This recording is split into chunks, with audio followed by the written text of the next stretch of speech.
През март тази година в парламента министърът на регионалното развитие и благоустройство Асен Гагаузов заяви, че всички подготовки за строежа на магистрала Хемус от Ябланица към Варна в участък от 16 км вече са планирани, осигурени са 40 милиона лева за строежа и той трябва да започне в края на лятото. Оказва се обаче, че това съвсем не е така. На организирана среща от БНД, депутатът от партията Лидия Шулева показа на журналисти всъщност докъде са стигнали строителните работи и дали те въобще са започнали.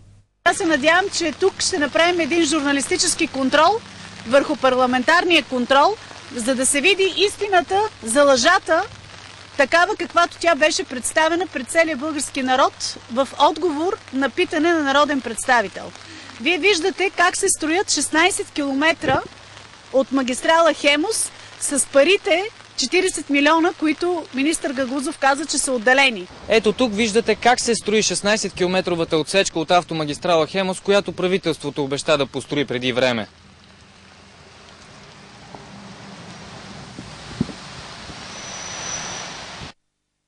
Кметът на община Ябланица Иван Цаков също изрази своето недоволство от засиления трафик през града заради забавеното строителство на магистралата. Община Ябланица и самия град Ябланица е на важен кръстопът, пътя София-Варна и пътя София-Русе. Както сами видяхте, магистрала Хемус не е продължена нито метър и едва ли скоро ще бъде продължена.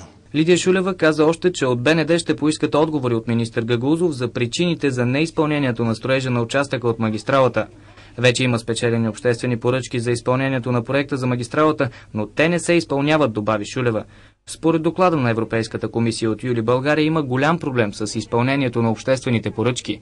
Затова от Българска нова демокрация ще предложат промени в закона за обществените поръчки, както и налагане на по-строг контрол по тяхното изпълнение.